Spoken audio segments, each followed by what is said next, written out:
कहा है कि सरकार ना ही कि संविधान के साथ बोलेगी, ना ही रिजर्वेशन पॉलिसी को छुएगी और ना ही किसी और को रिजर्वेशन पॉलिसी को छूने देगी। देखिए, पिछले करीब 65 सालों में कांग्रेस ने पिछड़ों की और दलितों की शोषण किया है। वोट लेते रहे, सरकार बनाते रहे, कुछ नहीं दिया। DOPT and law justice standing committee में वो आंकड़े आते हैं। पिछड़ों के, दलितों के कभी 28%, कभी 32%, कभी 40% से कभी पार नहीं गए।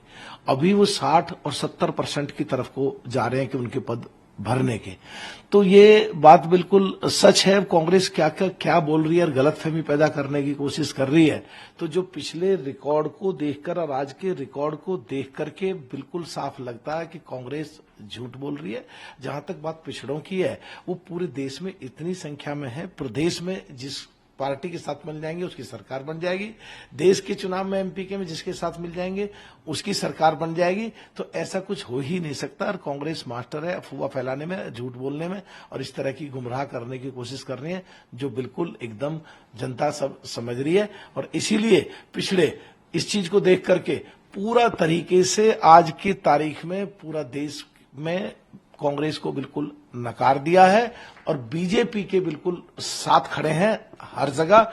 और इसलिए पूरा बीजेपी का जो नारा है, जो मोदी जी ने पार्लियामेंट में दिया अब की बार 400 के पार, वो सही सिद्ध होगा। आपने प्रधानमंत्री मोदी का जिक्र किया। प्रधानमंत्री मोदी ने भी कहा है कि जो पाकिस्तान कभी आतंक को सप्लाई करता था, आज वो आटे के लिए तरस रहा है। देखिए, ये बात तो बिल्कुल सच है और इसका श्रेय मैं तो ये मानूंगा कि देश की तरक्की में भी और देश को डुबोने में भी देश की सरकारों को जाता है। पाकिस्तान की सरकार ने आज हमारे देश को तरक्की करते हुए हताशा में या डिप्रेशन में जाके ऐसे नियम और कानून बनाए जो देश का दिवाला निकल गया।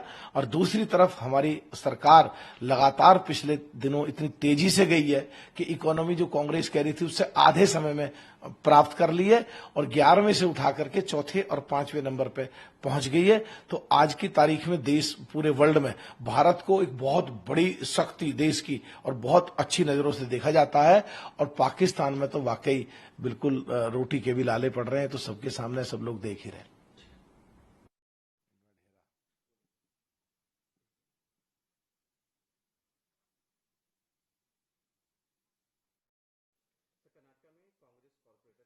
हत्या के मामले में उनके पिता का कहना है कि उनकी बेटी की लव जिहाद की वजह से हत्या हुई। वहीं कांग्रेस के सीएम और कर्नाटक के सीएम सिद्धारमैया का कहना है कि पर्सनल रीजन की वजह से उस लड़की की हत्या की गई।